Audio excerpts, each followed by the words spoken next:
Hello, my dear old friends. Welcome to today's session. Myself, Harshit Bhakar. Today, we'll see the induction motor, which is a topic of polyphase in a transformer and rotating machine, subject in a fourth semester. And we'll see each and every topic in detail. So, let's see first induction motor. It is widely used. 90% of the motor used in industry is induction motor. Why it is called asynchronous motor? We'll see each and every term in detail. The three induction motor are most widely used in industry. Three phase motor is called electric motors, small workshops to large industry. The range of their application. These motors are employed in applications such as centrifugal pump, conveyors, compressors, drilling machine. જેમ કે centrifugal pump હોય, conveyor હોય, material લઈ જવા માટે, માણસો માટે, કમ્પ્રેસિંગ crushers હોય, કોઈ પણ વસ્તુ કચડવા માટે, ડ્રિલિંગ મશીન હોય, ક્યાંય પણ ખાડો ગાળવા દિવાલમાં ખાડો પાડવા માટે પણ. તો આ ઇન્ડક્શન મોટર અહીંયા યુઝ થાય છે મોસ્ટ વાઇડલી. સૌથી વધારે જે મોટર યુઝ થાય ઇન્ડસ્ટ્રીમાં તો એ છે ઇન્ડક્શન મોટર. એને એસિન્ક્રોનસ મોટર પણ કહેવામાં આવે છે. એના એડવાન્ટેજ છે it has simple and rush construction. એકદમ સાદું સિમ્પલ કન્સ્ટ્રક્શન છે. It is relatively cheap, low cost. એકદમ બીજાની કમ્પેરમાં સસ્તી આવે છે. It requires little maintenance factor એકદમ ઓછું છે. થોડાક ટાઈમે બહુ ઓછો મેન્ટેનન્સ કોસ્ટ થાય છે. It has a higher efficiency compare to all other motors and reasonable good power factor. Lagging power factor છે પણ good power factor છે in comparison to all others.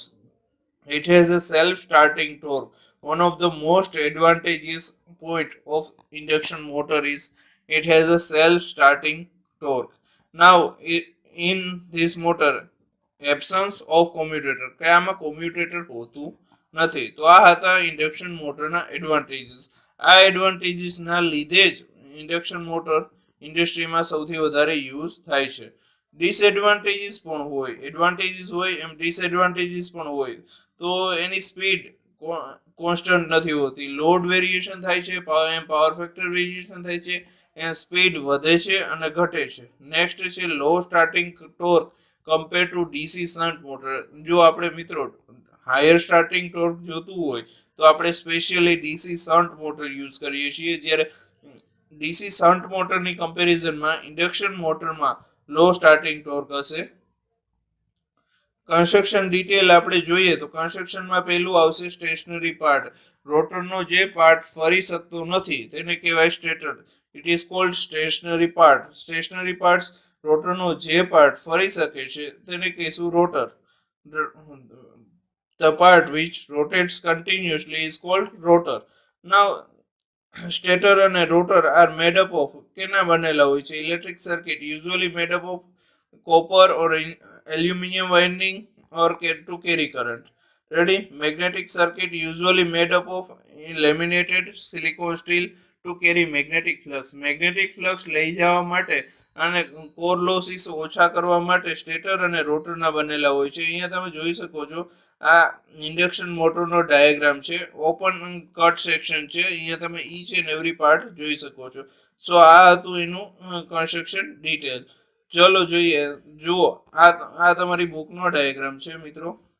આ એકચ્યુઅલ ડાયાગ્રામ છે અને આ તમારી બુકનો ડાયાગ્રામ છે. આ એકચ્યુઅલ ડાયાગ્રામ છે અને આ આઉટપુટ ઓફ ધ કમ્બાઇનિંગ ટુ. અને આ ઇન્ડક્શન મોટર સ્ક્વિરલ કે ટાઈપની છે. તમે જોઈ શકો છો. હાઉ ટુ આઈડેન્ટિફાય સ્ક્વિરલની જેમ. તો રોટરના જે પાર્ટ કીધા મેં બે, એમાં પહેલું આવે છે સ્ટેટર. સ્ટેટરમાં કયા કયા પાર્ટ્સ છે? સ્ટેટરમાં અહીંયા તમે જોઈ શકો છો આ સ્ટેટર સ્લોટ છે. આ તમારી બુકનો ડાયાગ્રામ છે. સ્ટેટર લેમિનેશન છે કે સ્ટેટર સ્લોટની આજુબાજુ જે લેમિનેશન કરેલું હોય એને stator. In a previous session we had seen the two rotors, squirrel cage rotor and wound rotor. Now we'll see each rotor in details. Now let's see first squirrel cage rotor. In this diagram you can see rotor conductors of squirrel cage rotor machine of aluminum bars are connected to the rings. These bars are connected to the rings, sorted rings, and that supports the two ends of the conductor. These conductors are formed by casting molten aluminum into the slots laminated into the iron core. આ lamination કરેલા હોય છે અને casting થી બનાવેલા હોય છે આ કંડક્ટર, આ સ્લોટેડ બાર્સ ને. આનો બુક ની અંદર આપણે ડાયાગ્રામ આ રીતે આપેલો છે અને એનો સિંગલ લાઇન ડાયાગ્રામ આ રીતે થઈ છે 3 ફેઝ રોટરનો. કન્ડક્ટિંગ બાર્સ આ રીતે ડિસ્ક્રાઇબ કરવાના હોય છે અને ઝીરો સિક્વન્સ કન્ડક્ટિંગ રિંગ્સ આ રીતે આપેલી હોય છે. બરાબર છે. આનો એકચ્યુઅલ ડાયાગ્રામ જે આપણી લેબમાં છે એમાં આ રીતે છે. એમાં પેલું છે એલ્યુમિનિયમ સોર્ટેડ રિંગ્સ, બીજું છે સાફ્ટ, ત્રીજું છે ફેન બ્લેડ્સ અને આ રીતે સાફ્ટ કઈ રીતે બે સાઈડ દર્શાવેલી હોય છે, ફેન બ્લેડ્સ, લેમિનેશન કોર, આ દરેક વસ્તુ આપણે લેબમાં જોઈતી જે હાર્ડમાં ફિઝિકલી. આ એનો એકચ્યુઅલ લેબનો ડાયાગ્રામ છે. નેક્સ્ટ આ રીતે એનો 3D માં ડાયાગ્રામ બને છે અને આ ડિઝાઇન ડાયાગ્રામ છે. જ્યારે એની મેન્યુફેક્ચરિંગ કરતી વખતે આ ડાયાગ્રામ ઉપયોગમાં આવે છે. હવે જોઈએ કે એનું કનેક્શન કઈ રીતે હોય છે. અહીંયા તમે જોઈ શકો છો એનું વાયરિંગ. વાયરિંગમાં પહેલા તો આ સ્ટાર કનેક્ટેડ વાયરિંગ છે. સ્ટાર કનેક્ટેડ વાયરિંગમાં external star register can be added. હવે આપણે વાઉન્ડ રોટર ટાઈપનું રોટર જોયું હતું, એમાં સ્ટાર કનેક્ટેડ વાયરિંગ હતી. રોટર વાઇન્ડિંગ હોય છે, સ્લીપ રિંગ સાથે રિયોસ્ટેટ જોડવામાં આવે છે, જેમાં તમે વધારાનો એડિશનલ રેઝિસ્ટન્સ રાખી શકો છો, જેની મદદથી તમે સ્પીડ કંટ્રોલ કરી શકો છો અને સ્ટાર્ટિંગમાં સારું ટોર્ક મેળવી શકો છો. પરંતુ આ કોસ્ટ થોડુંક કોસ્ટલી થાય છે. અહીંયા તમે ડાયાગ્રામ જુઓ તો સ્ટાર કનેક્ટેડ વાયરિંગ હશે, બરાબર છે. એમાંથી કનેક્શન સ્લીપ રિંગમાં જતા હશે, સ્લીપ રિંગમાંથી એક્સટર્નલ કનેક્શન રેઝિસ્ટર રિયોસ્ટેટમાં જતા હશે અને આ એનો એકચ્યુઅલ ડાયાગ્રામ છે. વાઉન્ડ રોટર ટાઈપનો રોટર હોય ઇન્ડક્શન મોટરમાં, આ એનો એકચ્યુઅલ ડાયાગ્રામ છે. જુઓ જોઈએ આ પાર્ટ્સ હતા એ એસી મોટર આખી એસેમ્બલી થઈ અને કઈ રીતે બને છે. અહીં સ્ટાર્ટિંગ થી સ્ટાર્ટ કરીએ તો ફેન અને ફેન કવર હોય છે.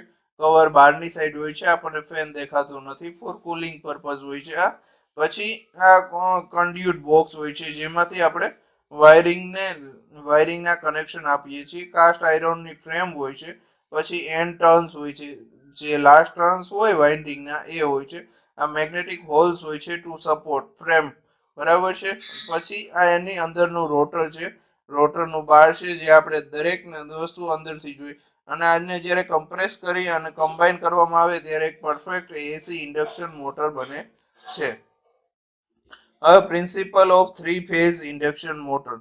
3 ફેઝ ઇન્ડક્શન મોટરમાં angle of phase R, axis of phase Y, axis of phase બી.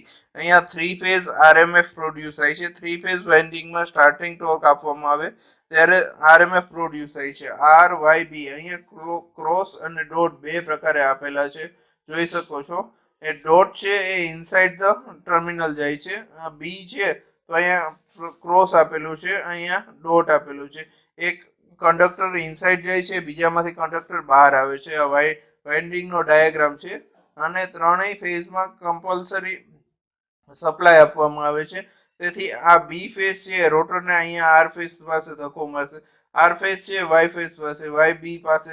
આ રીતે કન્ટિન્યુઅસ રોટેશન થશે અને ઇન્ડક્શન મોટરનું રોટર ફરશે. તો જોઈએ રોટેટિંગ મેગ્નેટિક ફિલ્ડ. અહીંયા હું તમને કહેતો હતો પ્રીવિયસલી, ફર્સ્ટ ફેઝ આર માં પાવર જાય છે, એ આ ફેઝ વાય જી સુધી પુગાડે છે. ધેન ફેઝ બી છે, અહીંયા ડાયાગ્રામમાં આપણે આરજીબી લીધો છે, variable representation of 3 phase AC supply આપેલું છે. અહીંયા એકબીજાથી ફેઝ ડિસ્પ્લેસમેન્ટ 120 ડિગ્રીનું હોય છે આરએમએફ પ્રોડ્યુસ થતું હોય ત્યારે, બરાબર છે.